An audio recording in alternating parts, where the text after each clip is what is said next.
Assalamualaikum warahmatullahi wabarakatuh. Perkenalkan, saya Reni Roika dari MA Plus Hikmatul Muqtadiin, Kediri.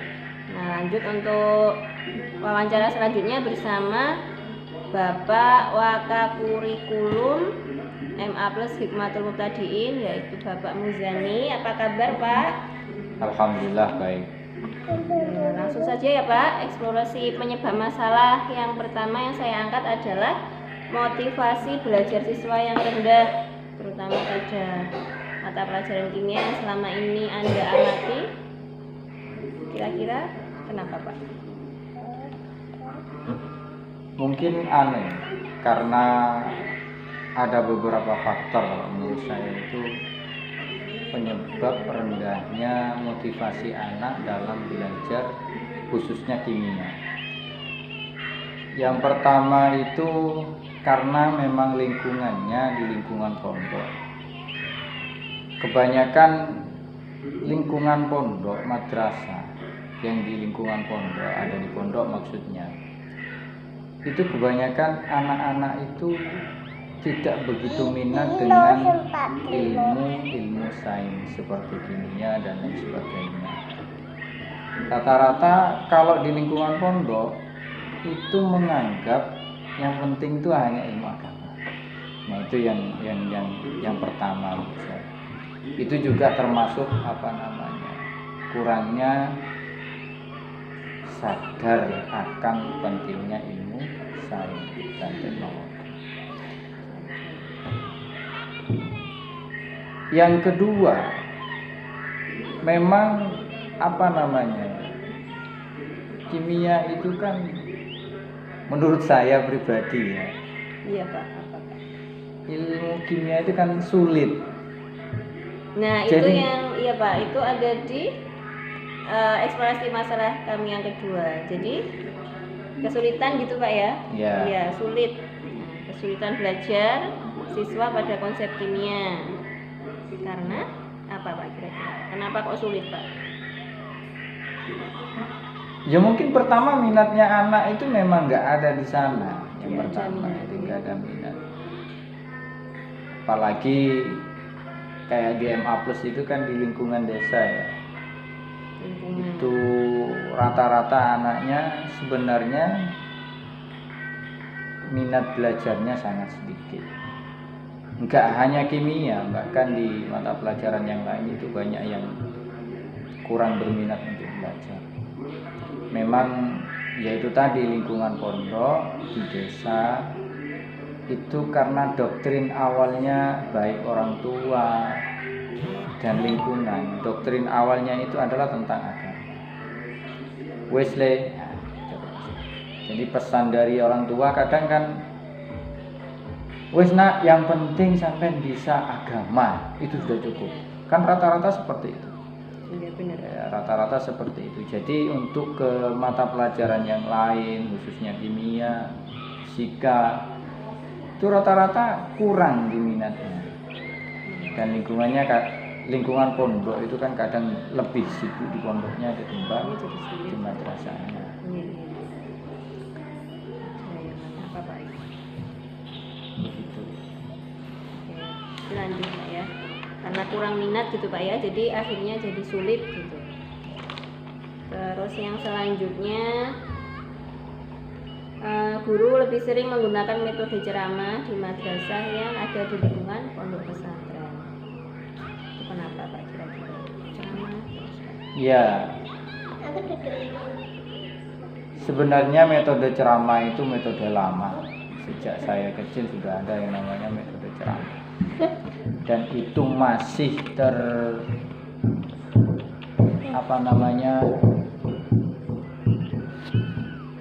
terpakai sampai saat ini.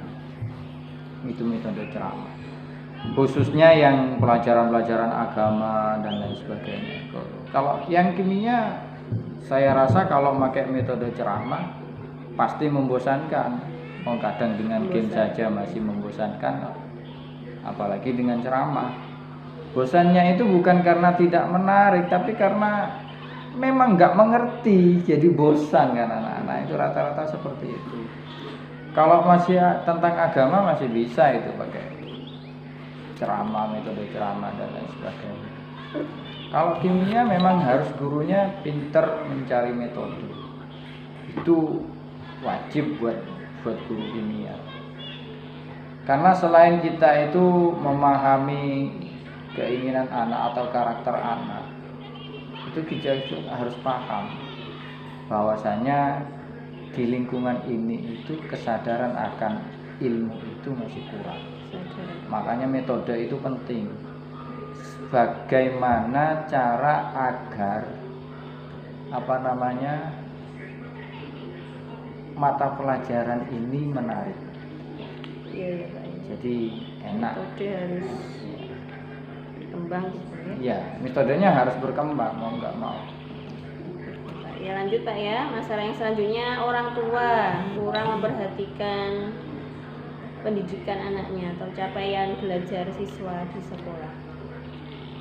Gimana menurut Bapak? Kalau dibanding yang anak-anak di negeri itu kan anaknya dileskan, lebih diperhatikan ketimbang yang daripada yang sekolah di madrasah sini.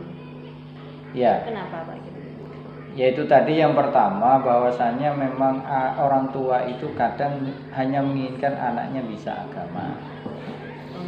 Itu yang pertama.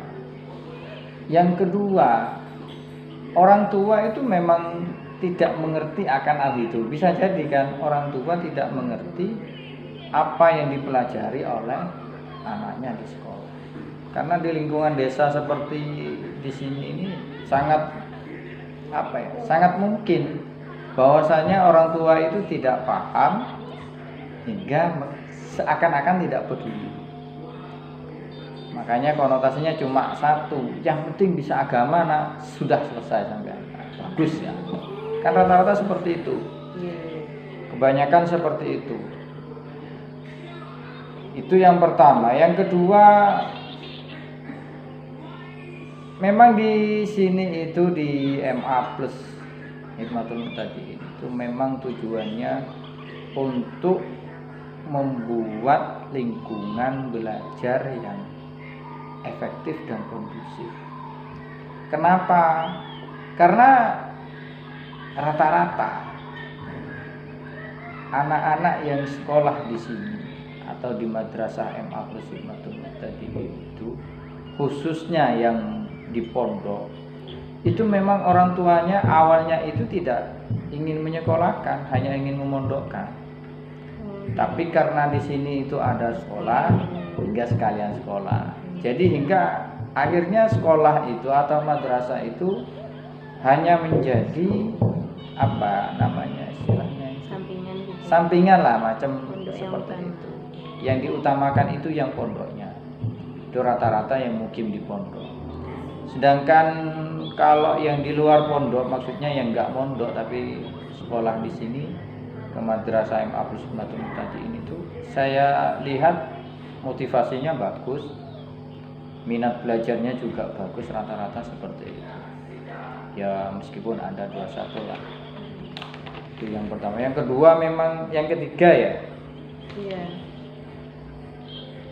Memang karakter anak itu kan beda-beda. Memang ada yang suka eksak, ada yang suka bahasa, ada yang suka ilmu sosial dan lain sebagainya. Memang beda.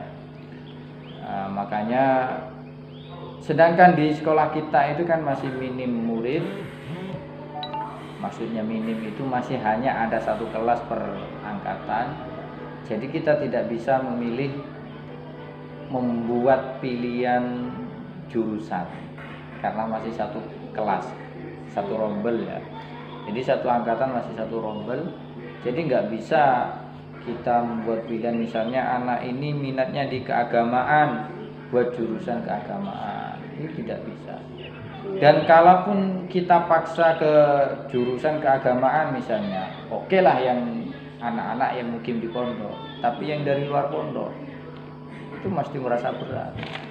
Maka diambil dari itu, kita bukanya di IPA dulu.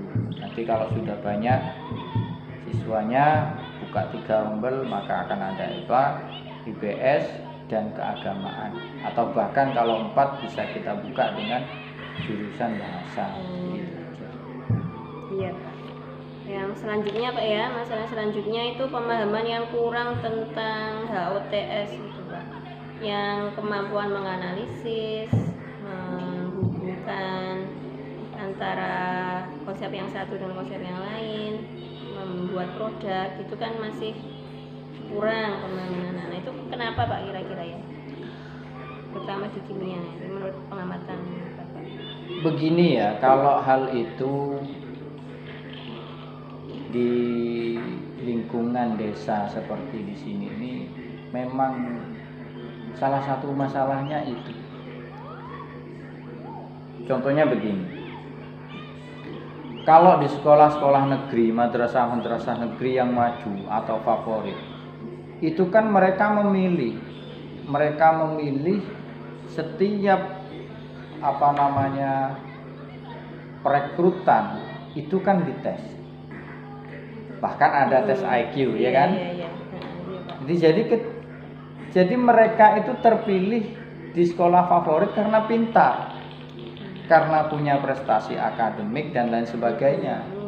Nah, sedangkan di sekolah desa seperti di sini ini itu tidak terjadi. Pokok yang daftar kita tes, misalnya tes itu bukan untuk standar diterima atau tidak, tapi tes itu untuk mengukur di mana bakat dia. Bedanya yang itu.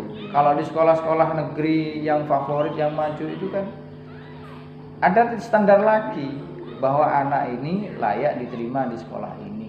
Kan gitu. Kalau di sini enggak. Semuanya pasti diterima, cuma nanti kita karena sangat sedikit ya, kita akan dari tes itu kita hanya mengetahui bakat dan minat anak. Sebenarnya itu saja. Maka dari itu kalau tingkat kecerdasan untuk menganalisis dan lain sebagainya saya rasa memang kurang. Yaitu salah satu tugas guru untuk membuat anak yang biasa menjadi luar biasa, kan itu sebenarnya. Iya Pak. Ya, yang terakhir Pak, tentang pemanfaatan media belajar yang kurang, atau lebih tepatnya kurang efisien waktu. Di sini kan sudah ada laboratorium TIK, ada LCD-nya, ada komputernya, tapi kan masih untuk pembelajaran ya kimia yang lain kan masih belum ya Pak ya. Manfaatnya kurang. Sebentar lagi ya. Iya. Itu kira-kira kenapa Pak ya? Kok kenapa maksudnya guru-gurunya itu tidak ada ingin memakai fasilitas tersebut gitu, kira-kira kenapa Pak? Ya. Waktunya, persiapannya atau gimana? Sebenarnya saya sebagai wakakurikulum itu sudah membuat jam sedemikian rupa, bahkan setiap lab itu sering nggak kepake atau bahkan hampir nggak terpakai.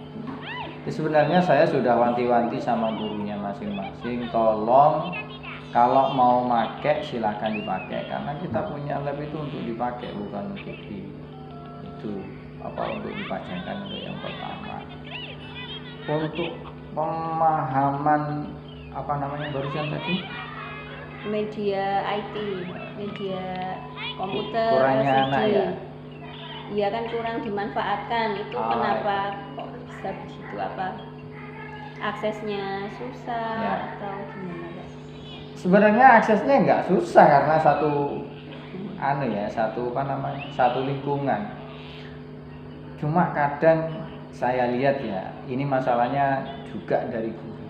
Iya Pak. Ada guru itu yang tipenya hanya transfer of knowledge. Misalnya, ya wis, sementing saya ngajar.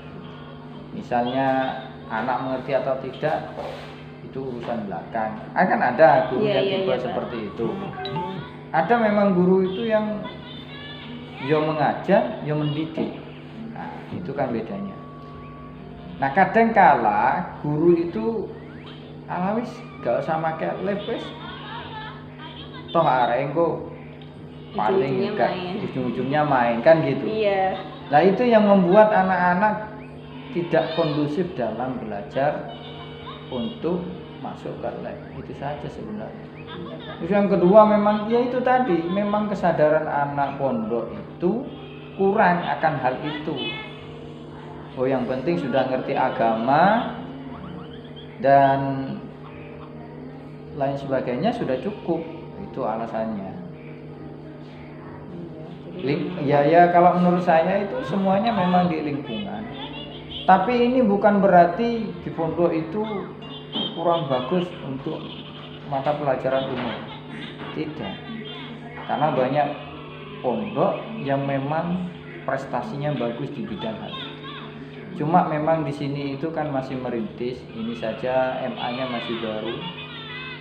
Memang berapa tahun? Madrasah rintisan. Belum 10 tahun, masih 8 tahunan. Ya, untuk mengembangkan hal itu kan ya agak lama memang gitu. Karena lingkungannya di desa plus lingkungan masyarakatnya itu kurang kesadaran akan pendidikan, kurang sadar akan pendidikan. Itu sudah diteliti oleh beberapa guru. Jadi ketika ada PPDB atau penerimaan peserta didik baru, itu rata-rata orang tuanya lebih mementingkan anaknya bekerja daripada sekolah. Itu rata-rata yang menyebabkan anak-anak di sini itu minat belajarnya sangat kurang ya. Memang dari orang tuanya itu lebih baik langsung kerja dapat uang daripada sekolah. Toh sekolah nanti belum pasti dapat kerja. Nah, itu yang menyebabkan kita itu agak susah untuk mendidik anak-anak. Itu memang dasarnya dari rumah itu anak-anak sudah tidak ada minat. Ada cuma hampir lah tidak ada. Oke Pak, terima kasih ya. Sudah, terima kasih banyak atas waktunya Pak Muzani. Saya akhiri sampai di sini. Assalamualaikum warahmatullahi wabarakatuh. Waalaikumsalam.